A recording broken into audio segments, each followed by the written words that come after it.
Hi everybody and welcome to a breaking news episode of the iReady podcast here. As ever, I'm Derek, with me is my co-host Dave.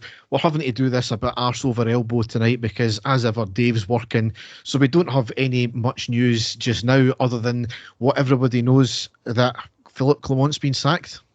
Yep, Derek, like you, I've been refreshing official Rangers page on X about 3,000 times since 6 o'clock, hoping that we would get official news.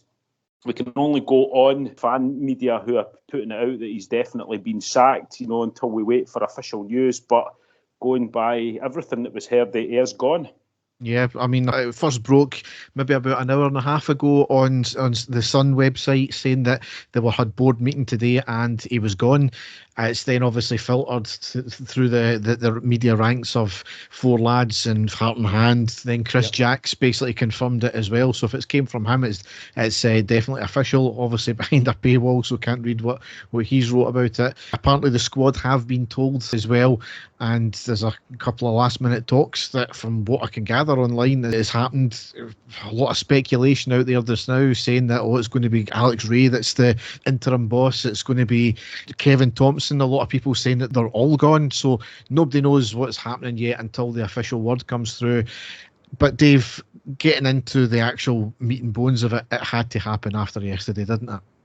I think it had to happen after the Queen's Park game, and let's be honest, you and me for a long time were saying the season's over, we'll give up at the end of the season to see if we can produce a League Cup, which didn't happen, and then a Scottish Cup, which isn't happening, and then everything was riding on Europe, and then seeing the tie that we've got coming up in Europe against Fenerbahce, that's going to be incredibly difficult.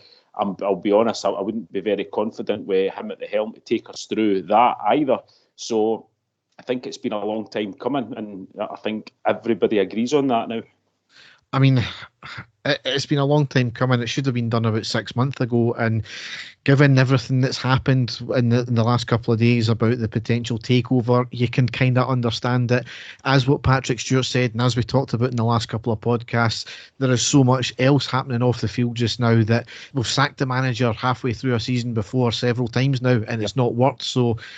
But there just came a point when results weren't turning the way they should have done. The performances certainly weren't turning the way they should have done either. There was no reaction. Granted, the players have got to take a lot of the blame for this as well. How many managers now has James Tavernier seen off?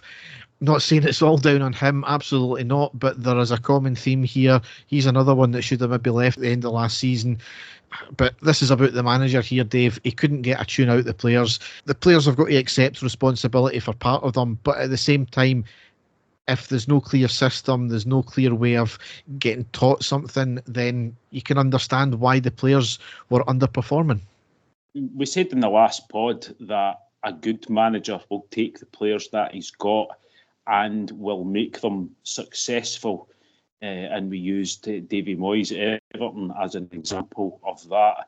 We just haven't seen this under Philippe Clement. When he first came in, he got a tune out of the players that were there. We had a great run, but at the end of the day, we blew it. And then this season's just been car crash after car crash, isn't it? And I'll be honest, I think ever since the League Cup final, where we should have won, we went over that, everything that happened in the League Cup final about the penalty and everything like that. I think the manager's been deflated ever since then, and I think that has filtered through to the team as well, because we've really not put on a performance since then, have we? It's been really dire, and then culminating in the results against Queen's Park, and then the last few games have just been absolutely dreadful, and again, another car crash yesterday. So the writing's been on the wall for me since that, with the manager himself.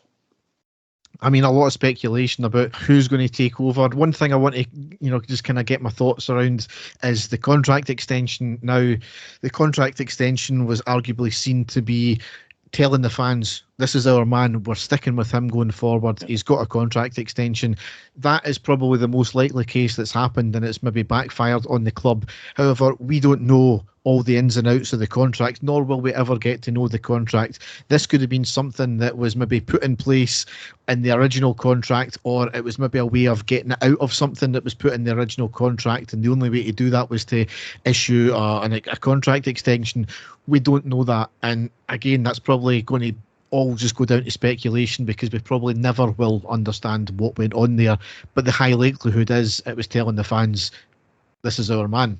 Again, it's backfired though.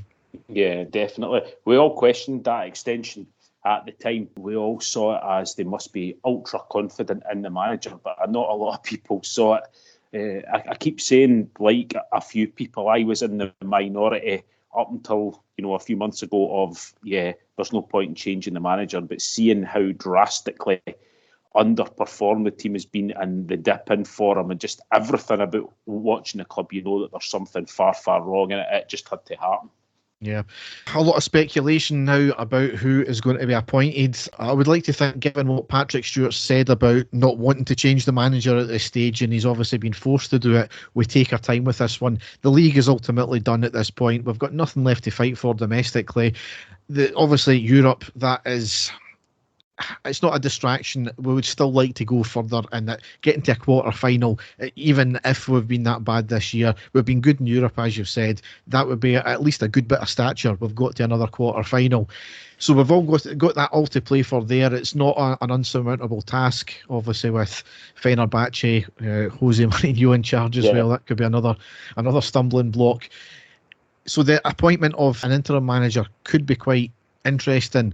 Do we just go with what we usually do and appoint somebody who's in the staff already? You've got Alex Ray there, who I don't think that would be a great idea. I don't think the fans would be up for that one either. Derek's going with the mood at what I've seen on the social media.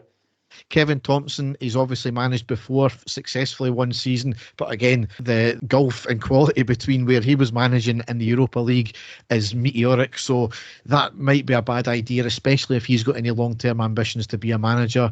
There's obviously a few managers right now floating about that are out of work. Now, the blatantly obvious one is Steven Gerrard. He's got a reputation to build. Whether he still wants to be in management, I don't know. That's the obvious thing I would have said. I would love him to turn around and just say, look, I made a mistake, come back with his tail between his legs. I'll do anything to help the club out in the short term. It certainly shouldn't be a long-term appointment, but there you've got somebody who would probably galvanise the squad, takes no shit, and he was actually good in Europe as well, so he would know how to get a tune out the players on a short-term basis, even if it was just to get us through the next round. Certainly not a long-term basis. That would be my preferred candidate for a short-term one. There's a few media outlets reporting that just now as well, that he's the preferred candidate for this, but again, it's all just rumour and speculation at this point until we get something more clear. This could be the stumbling block why there's been no official announcement yet. I am of the opinion, Derek, that we have a promising young coach in our midst already in Kevin Thompson. Until the takeover is complete, the new people are in charge. Unless they've got some sort of say in it now, we don't know. I don't think I would be bringing anybody in personally when we've got him there. He knows the club inside out. He knows the players. He knows the youth players. He certainly commentates enough on us to know exactly how the fans feel and where everything is going wrong. So I wouldn't be opposed to Kevin Thompson coming in and taking charge until a manager is brought in for 2 or 3 years. I do see why everyone's saying that about Steven Gerrard. I don't know if that would happen. Another name that's getting bandied about there, Sean Dyche. One thing I'll say about Sean Dyche, he's certainly not known for flair football, but he would shore our defence up, no problem. So maybe that's the type of manager that we would want going into Europe. I don't know, but there's loads of rumours flying about. I love rumours about players, Derek, but I'm a wee bit more subdued when it comes to the actual manager of the club. But I keep going back to say it had to happen. So we're now facing this reality of who's going to come in. And it doesn't matter who comes in now. It's just about them trying to galvanise the club, isn't it? And trying to get a tune out of us, make sure we stay in second place and try and get us through this next tie in Europe and get as far as we can. That's really how it comes down. And let's be honest, second place I think is a given. So there's not really much pressure on a manager to come in and make sure we finish second. I think that's a given. So maybe the European thing, there isn't going to be any pressure, which again might be good for us, but only time is going to tell on that one. Yeah. So we'll leave it there just now. Dave has obviously got to go to work just now. So Dave, I will let you go and get to work. Yeah, unfortunately, once I get to work, we'll be checking every so often to see if there is any official word from the club yet. Hopefully it happens soon. Okay, take care everyone. Bye-bye. See you later.